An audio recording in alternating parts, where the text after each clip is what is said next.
हर पाकिस्तानी सालाना तकरीबन 1.5 किलो चाय इस्तेमाल करता है। यही वजह है कि पाकिस्तान हर साल $600 मिलियन की 2.5 लाख मैट्रिक टन चाय चाइना, श्रीलंका और कीनिया से इंपोर्ट करता है, जबकि पाकिस्तान चाय की काश्त के हवाले से इंतहाई बेहतरीन मौसम और ज़रख़ेज़ ज़मीन रखता है।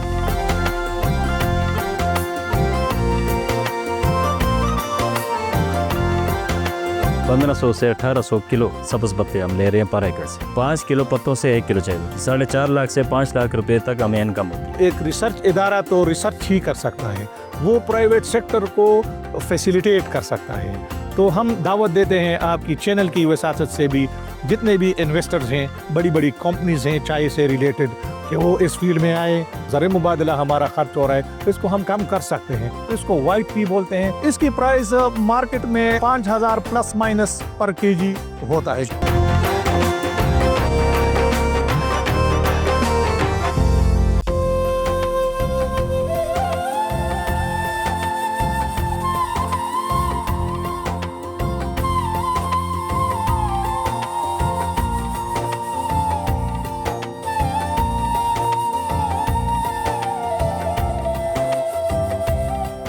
अस्सलाम वालेकुम नाज़रीन, मैं हूं फ़खर ज़मान और आप देख रहे हैं प्रोग्राम किसान का पाकिस्तान। पाकिस्तान की ज़रई तरक्की और खुशहाली के लिए डिस्कवर पाकिस्तान का मिशन जारी है। नाज़रीन, हमारे प्रोग्राम का मकसद हमारे किसानों को जदीद एग्रीकल्चर और हाई वैल्यू क्रॉप्स के मुतल्लिक आगाही फराहम करना होता है, ताकि हमारा किसान दुनिया में होने वाली ज़रई तरक्की और मुनफरद आइडियाज़ से बर वक्त भरपूर फ़ायदा उठा सके। आज का प्रोग्राम भी इसी सिलसिले की एक कड़ी है। आज हम चाय की फार्मिंग पे बात करेंगे। नाज़रीन, हर पाकिस्तानी सालाना तकरीबन 1.5 किलो चाय इस्तेमाल करता है। यही वजह है कि पाकिस्तान हर साल तकरीबन $600 मिलियन की 2.5 लाख मैट्रिक टन चाय चाइना, श्रीलंका और कीनिया से इंपोर्ट करता है, जबकि पाकिस्तान चाय की काश्त के हवाले से इंतहाई बेहतरीन मौसम और ज़रख़ेज़ ज़मीन रखता है। हज़ारा डिवीज़न और आज़ाद कश्मीर का इलाका चाय की काश्त के लिए बहुत ही मौजू समझा जाता है। आज हम मौजूद हैं मानसेरा शिंक्यारी में, जहाँ पे NTHRI का इदारा चाय की रिसर्च पे बहुत ही प्रोग्रेसिव काम कर रहा है। इदारे के माहिरीन से बात करेंगे और उनसे जानने की कोशिश करेंगे कि पाकिस्तान चाय की पैदावार में कब और कैसे खुद कफील हो सकता है। आप हमारे साथ रहिए, क्योंकि आपकी फलाह हमारी अव्वलीन तरजीह है।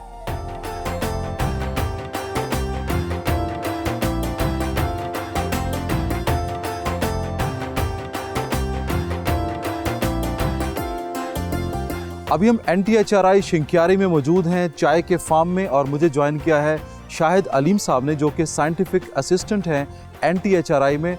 चाय की काश्त के हवाले से इनसे बात करते हैं। शाहिद भाई, थैंक यू सो मच किसान का पाकिस्तान ज्वाइन करने के लिए, बहुत बहुत शुक्रिया।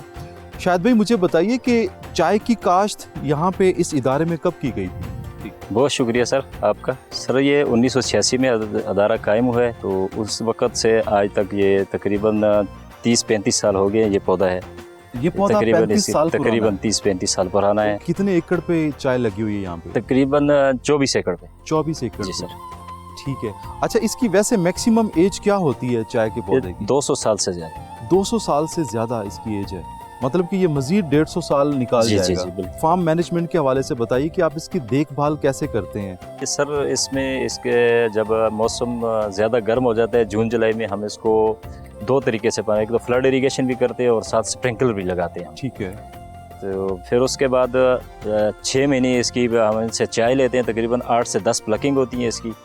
8 से 10 प्लकिंग होती है 15-20 दिन के बाद। 15-20 दिन के बाद प्लकिंग लेते हैं हम इसको। ओके, ठीक है। और उसके बाद फिर 6 महीने इसको हम शेप देते हैं, इसको बनाते हैं। उन दिनों प्लकिंग नहीं होती? प्लकिंग नहीं होती, स्टॉप हो जाती है, और इसका हम शेप बनाते हैं साइडों से मशीनों के जरिए। किस महीने में आप इसकी प्लकिंग लेते हैं? 15 अप्रैल से हम शुरू कर देते हैं और 15 अक्टूबर तक। सबसे बेहतरीन जो महीना है चाय काश्त करने का, वो कौन सा है? दिसंबर जनवरी में हम पौधे लगाते हैं। नर्सरी से ट्रांसप्लांट 2 साल का पौधा फील्ड में शिफ्ट करते हैं। ठीक है। फिर 3-4 साल के बाद ये पैदावार शुरू करते हैं। इसको कितनी खादों की जरूरत होती है, कितना स्प्रे करते हैं, और पानी का शेड्यूल क्या होता है? पानी तो हम ज़रूरत के मुताबिक इसको लगाते हैं। जिस वक्त जून जुलाई में ज़्यादा टेम्परेचर हो जाता है, 30 से 35 या 40 टेम्परेचर ज़्यादा हो जाते हैं, तो फिर इसकी प्रोडक्शन रुक जाती है। उस दौरान हम इसको फ्लड इरिगेशन भी करते हैं और साथ स्प्रिंकलर भी लगाते हैं, स्प्रिंकलर से भी करते हैं। अच्छा, इसको कोई बीमारियां भी लगती हैं चाय को? बीमारियां भी नहीं। तो इसके पत्ते हैं अगर डैमेज हो जाएं तो कैसे सर जी ये स्कार्चिंग में चले जाते हैं, लेकिन जब वो जो ही मौसम या पानी हम देते हैं इसको दोबारा फिर निकल आती है इसकी चाय, अच्छा जी ज़ाया नहीं होती। आप 1 एकड़ से कितनी प्रोडक्शन लेते हैं? 1500 से 1800 किलो सब्ज पत्ते हम ले रहे हैं पर एकड़ से। अब मुझे बताएं कि कितने किलो पत्तों से कितनी चाय बनती है? 5 किलो पत्तों से 1 किलो चाय बनती है। अच्छा, जब ड्राई होते हैं तो जी। 5 किलो पत्ते 1 किलो चाय 1 किलो बन चाय जाती है। बनाते हैं। अच्छा सर, इसकी क्या वैल्यू इस टाइम, इसकी जो फी केजी जो इसका रेट है मार्केट में क्या चल रहा है? 1500 से 1600 रुपए किलो। इसके फी एकड़ से चाय कितनी तैयार होती है? 300 केजी पर एकड़ तकरीबन। 300 केजी अगर फी एकड़ इसकी चाय बनती है तो 1 एकड़ से कितनी इनकम आ जाती है? 4.5 लाख से 5 लाख रुपए तक हमें इनकम होती है। इसका जो वेस्ट मटेरियल होता है, जो पत्ते इसके वेस्ट होते हैं, उसका क्या इस्तेमाल करते हैं? उसको हम फर्टिलाइजर के तौर पर दोबारा इसको इस्तेमाल करते हैं। पाकिस्तान के कौन कौन से एरियाज में चाय कामयाबी से काश्त हो सकती है? सर नादरन एरिया में सवात, आज़ाद कश्मीर और मानसेरा डिस्ट्रिक्ट, बडग्राम, इस तरह इन सब एरिया में चाय होती है। हमने बाकायदा सर्वे किया है इस पर। हमारे किसान भाइयों को मशवरा दीजिए, अगर वो चाय की फार्मिंग में आना चाहते हैं तो उनको कौन से स्टेप्स फॉलो करना पड़ेंगे? सर उसमें अदारे से रब्ता करें, आए हमारे पास, टेक्निकली मामलत हम करेंगे। ठीक है, पौधे भी अवेलेबल हैं इंशाल्लाह, नर्सरी भी है हमारे पास, हम उनको तो देंगे। ओके। बाकी टेक्निकली जो भी हुआ, लैंडस्केपिंग वगैरह, वो भी हम उनको साथ मामलत करेंगे इंशाल्लाह। इसका नर्सरी का पौधा कितने में दस्तयाब है? नर्सरी का जो पौधा है वो 150 रुपए में तकरीबन दस्तयाब है हमारे पास। 1 एकड़ में चाय के कितने पौधे लगते हैं? 5000 से 5500। उसमें से कितने डैमेज होने का खतरा होता है और कितने कामयाबी से आगे चलते हैं? इसमें 90% कामयाबी है सर। शाहिद भाई, थैंक यू सो मच मुफीद शुक्रिया मालूमात सर के लिए, बहुत शुक्रिया।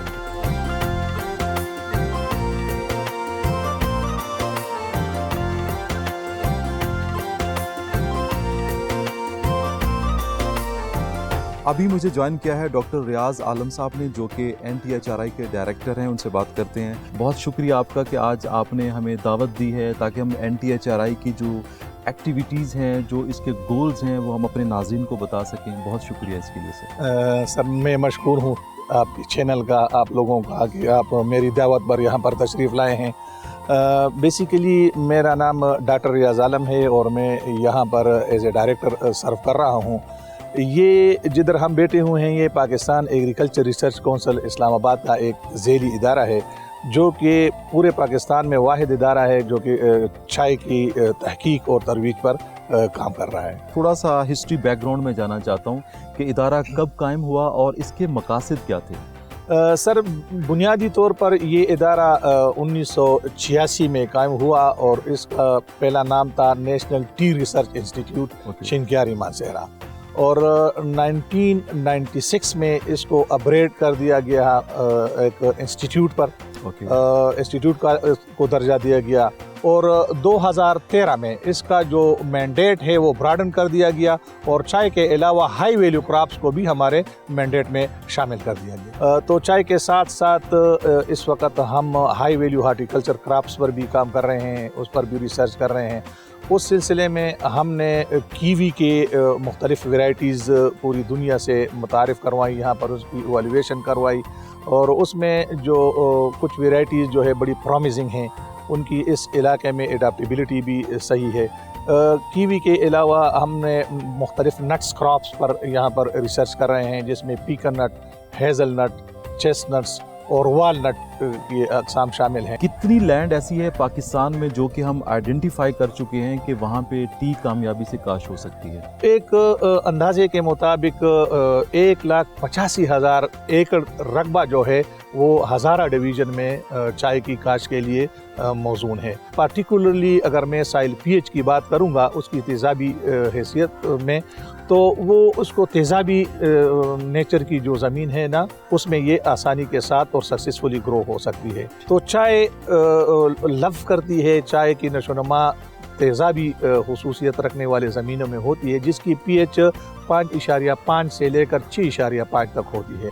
इसकी जो टेम्परेचर की रिक्वायरमेंट्स हैं वो 25 डिग्री सेल्सियस से लेके 30 डिग्री सेल्सियस तक ये आइडियल है, लेकिन 35 डिग्री सेंटीग्रेड तक ये इसको टॉलरेट कर सकता है। ये अगर हम देख लें तो चाय की जो हम इस्तेमाल करते हैं, तो ये जो ऊपर वाली ल्यूज होती हैं, जी। 1 बट 2 ल्यूज, ओके तो ये से जो टी बनती है वो क्वालिटी की टी बनेगी, क्योंकि ये बहुत टेंडर होता है। ओके तो अगर टेम्परेचर 35 से एक्सीड कर जाए, खासकर मई और जून के महीनों में, तो ये फिर इसकी बर्निंग होती है, ओके तो फिर उसकी क्वालिटी ख़राब हो जाती ठीक है। मैं ये पैगाम ज़मींदार भाइयों को देना चाहता हूँ कि उन इलाकों में ये मतलब इसकी कल्टीवेशन सक्सेसफुल है जहाँ पर मीन जो एवरेज टेम्परेचर है मई और जून का वो 35 डिग्री सेंटीग्रेड से तजावज़ ना करे, उससे नीचे रहे। ठीक है। हमारे पास बड़ी बेहतरीन ज़मीन है, तो क्या वजह है कि सर अभी तक हम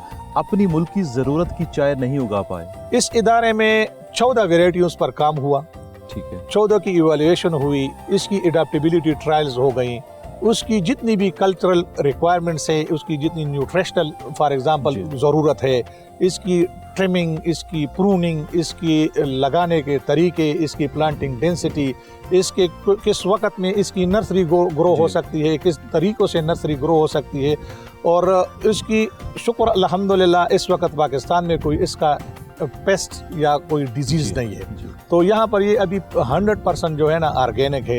इदारों ने तो अपना काम कर दिया, एज ए रिसर्च इदारा तमाम इसकी जितनी भी टेक्नोलॉजीज़ हैं, जो वेराइटीज़ इवालुएशन हैं, वैरायटी की डेवलपमेंट है, वो तो हमने कर दी है। ठीक है हमारे पास प्रोसेसिंग यूनिट मौजूद है, हम ग्रीन टी भी बना सकते हैं, फार्मर्स को सहूलत भी दे सकते हैं, सर्विस भी प्रोवाइड कर सकते हैं।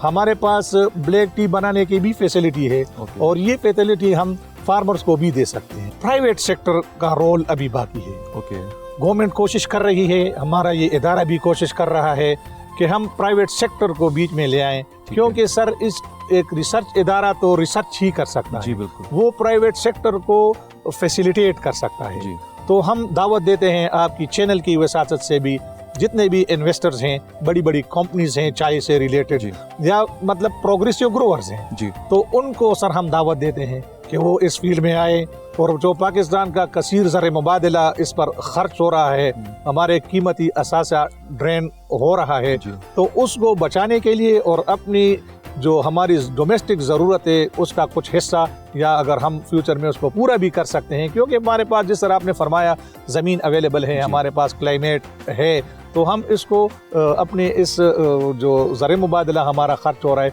इसको हम कम कर सकते हैं। लेकिन इसमें प्राइवेट रोल का आना बहुत ज़रूरी है। इसमें मैं तो ये भी सजेस्ट करूँगा कि अगर हमारे मतलब नाइबर्स में जिस तरह चाइना है या कोई और ममालिक हैं, उनके इन्वेस्टर्स आएँ और वो इसमें इन्वेस्ट करें, गवर्नमेंट की पॉलिसी को मद्देनज़र रखते हुए और रूल्स एंड रेगुलेशन को मद्देनज़र रखते हुए। तो मैं कहता हूँ कि ये सेक्टर बिल्कुल तरक्की कर सकता है, अपॉर्चुनिटीज़ हैं, हमारे पास पोटेंशियल है, लेकिन प्राइवेट सेक्टर का रोल अभी बाकी है। अगर कोई चाय की फार्मिंग में हमारा किसान आना चाहे तो हमारा इदारा उनको क्या फैसिलिटेशन दे सकता है, किस तरह से गाइड कर सकता है, और स्पेशली हमारे किसान को आप क्या गाइड करते हैं चाय की फार्मिंग के हवाले से? सर चाय की फार्मिंग में बड़ा पोटेंशियल है जी, इकनॉमी के लिए ये एक वायबल क्रॉप है। ये इदारा सालाना 500 से लेकर 600 ज़मींदारों को ट्रेनिंग देती है। उसमें NGOs के लोग भी शामिल होते हैं, उसमें स्टूडेंट्स भी शामिल होते हैं, और उसमें हर तबके फ़िक्र के लोग शामिल होते हैं। हम गाहे बगाहे मीडिया के लोगों को भी बुलाते रहे, और ये जो अभी बैठे हैं वो उसी सिलसिले की एक कड़ी है। हम यहाँ पर सर ट्रेनिंग सेशन अरेंज करवाते हैं, सालाना 5-6 सेशंस हमारी होती हैं। उस पर हम टी फार्मर्स को भी देते हैं आगाही कि कितना ये एक इकोनॉमिकल क्रॉप है। और हम ये भी नहीं कहते ज़मींदार भाइयों से कि वो अपने प्राइम लैंड्स पर इसको लगाए। हमारी रिकमेंडेशन ये है कि ये मार्जिनल लैंड्स पर लग जाए, और एक मरतबा ये एस्टेब्लिश हो जाए स्लोप्स पे, जो कि जेंटल स्लोप्स हों, टेरेसेस पे, और वो ज़मीन जहाँ पर निस्बतन उनकी जो वेजिटेबल्स की क्रॉप्स हैं वहाँ पर सक्सेसफुली ग्रो नहीं हो सकते हैं, तो वहाँ पर टी कल्टीवेट हो सकती है, और वो एक इकोनॉमिकल चीज़ बन सकती है। तो हमारा ये इदारा फार्मर्स को ट्रेनिंग प्रोवाइड कर सकता है। हम ये उनको सब्सिडाइज रेट्स पे पौधे दे सकते हैं। हम उनके लिए जो हमारी फैसिलिटी है वो उनके लिए ओपन है।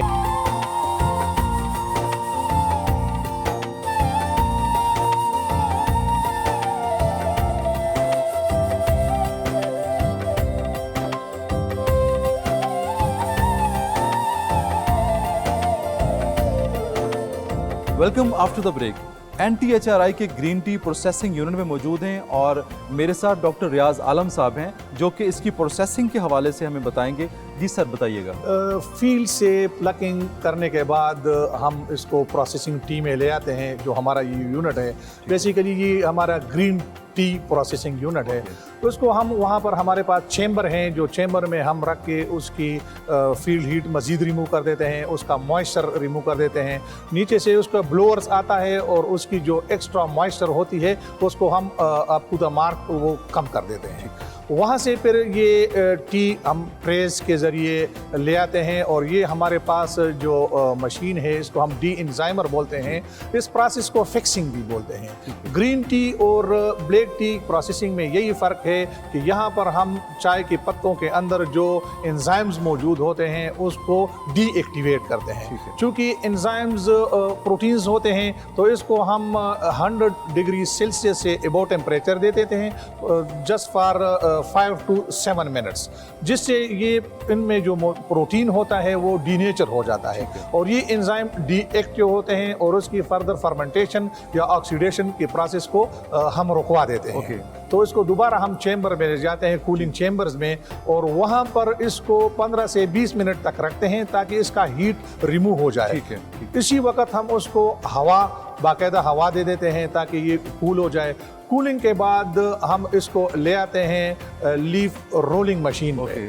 लीफ रोलिंग मशीन में क्योंकि इसको जो प्रेसिंग भी मिलती है और ये टी को शेप भी देते हैं। इसके अंदर जो जूस होता है, जो कैटेचीन्स होते हैं, जो पॉलीफेनोल्स होते हैं वो मिक्सअप होते हैं और इसका जो फ्लेवर, एरोमा, जो भी क्वालिटेटिव पैरामीटर्स होते हैं या जो भी इसके अंदर केमिकल्स होते हैं वो पूरे लीव्स में यकसा तौर पर आ जाते हैं।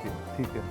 लीफ रोलिंग मशीन के बाद हम उसको ले जाके दोबारा चेंबर्स में रखते हैं और चेंबर्स में ये पड़े रहते हैं कोई 20 से 24 घंटे तक। इसके बाद हम इस लीव्स को रोस्टर में ले आते हैं और रोस्टर में इसको हम टेम्परेचर देते हैं इसकी जो मॉइस्चर कंटेंट है उसको देख के, और ये तकरीबन 2.5 से 3 घंटे का दौरानिया होता है। और इसमें जो टेम्परेचर हम रखते हैं तो 100 से लेकर 180 तक हम इसको लेके जा सकते हैं ताकि इसमें जो मॉइस्चर है वो 0 पर आ जाए। उसके बाद रोस्टर से इसको निकाल के ट्रेज में ही थोड़ी देर रखते हैं ताकि ये अपने ऑप्टिमम टेम्परेचर पर आ जाए। उसके बाद हम इसको बोरियों में बंद कर देते हैं और इसमें एल्यूमिनियम फाइल बोरियों में मौजूद होता है ताकि ये फ्यूचर के जब इस्तेमाल होते हैं तो वहाँ ये मॉइस्चर को रोके रखे और ये अपनी ड्राई कंडीशन में बरकरार रहे ताकि इसकी क्वालिटी ख़राब ना हो। अभी सर आपके पास ये जो वैरायटीज़ हैं चाय की, स्पेशली मुझे पहले इसके बारे में बताइए, ये कौन सी है? लेमन ग्रास हम इसको बोलते हैं। ये हम एज ए टेस्ट एडिटिव इस्तेमाल करते हैं और प्योरली ऑर्गेनिक होता है। कोई इसमें आर्टिफिशियल फ्लेवर हम नहीं डालते हैं। अगर कोई मतलब इसको पसंद करता है कि इसमें लेमन वाला जायका हो तो ये लेमन ग्रास जो इसी इदारे के अंदर ग्रो हुए थे प्योरली ऑर्गेनिक है। इसके अलावा इसको वाइट टी बोलते हैं। ये जब बिल्कुल टेंडर वो बड होते हैं उसके साथ एक लीफ या प्योरली हम इसका जो बड होता है अनओपन बड होता है उसको सुखा देते हैं तो इसको वाइट टी बोलते हैं। इसकी प्राइस मार्केट में 5,000 प्लस माइनस पर केजी होता है क्योंकि ये बिल्कुल वो सुप्रीम कैडर की होती है। इसके अलावा जब हमारे ग्रीन टी बन जाती है तो इसमें मुख्तलिफ फ्लेवर्स और एरोमा डालने के लिए इसमें हम ये जैस्मीन वगैरह भी मिक्स कर देते हैं। अगर कंज्यूमर प्रेफर करता है, उसको लाइक करता है कि उसमें जैस्मीन फ्लेवर हो तो जैस्मीन के साथ, और ये भी इसी इदारे के अंदर हम ग्रो करते हैं, प्योरली ऑर्गेनिक होते हैं। असल में हमारा जो मैंडेट है और हमारा जो मकसद है वो ये है कि हम इसमें कोई भी आर्टिफिशियल फ्लेवर ऐड ना करें बल्कि प्योरली ऑर्गेनिक पर हम जाएं। अगर कोई मतलब बिल्कुल प्योर ग्रीन टी को पसंद करता है तो वी विदाउट एडिटिव्स हैं जो बना बनाया ग्रीन टी है और उसकी क्वालिटी आप चेक कर सकते हैं। इसमें एरोमा भी है और इसमें फ्लेवर भी है, कलर भी इसका बेहतरीन बनता है। बहुत बेहतरीन sir. Sir thank you so much मुफीद मालूमात के लिए।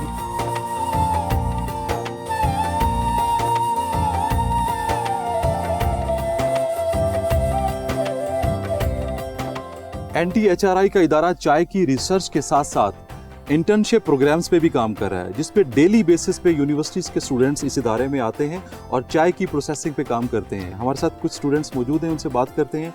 थैंक यू सो मच किसान का पाकिस्तान ज्वाइन करने के लिए।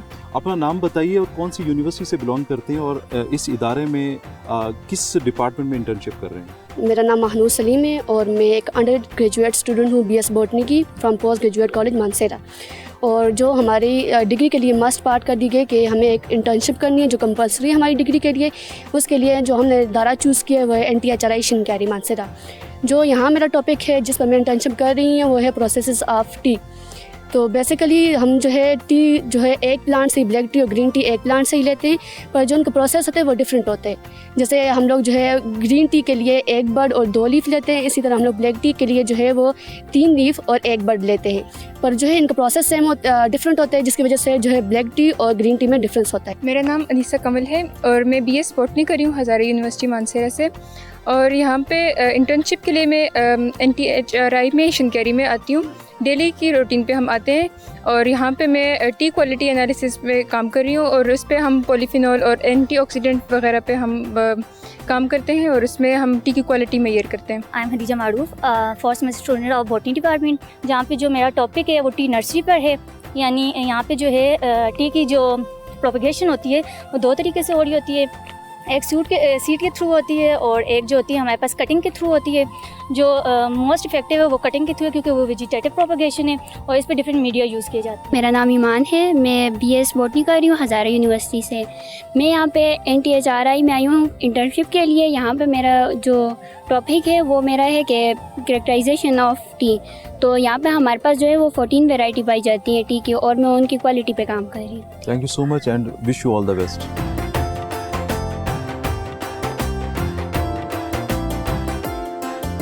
नाज़रीन, ये था आज का प्रोग्राम किसान का पाकिस्तान, जिसमें चाय की मुकम्मल काश्तकारी के हवाले से और इसकी प्रोसेसिंग के हवाले से आपको आगाही दी गई। गवर्नमेंट की मदद से इदारे अपना काम कर रहे हैं। अभी हमारे किसानों का फ़र्ज़ बनता है कि वो चाय की फार्मिंग में आएँ, चाय की कल्टीवेशन में आएँ। इससे वो ना सिर्फ अपने लिए बल्कि मुल्क के लिए भी बेहतरीन ज़र मुबादला कमा सकते हैं और हमारे मुल्क का जो हैवी इम्पोर्ट बजट है उसको डिक्रीज़ कर सकते हैं।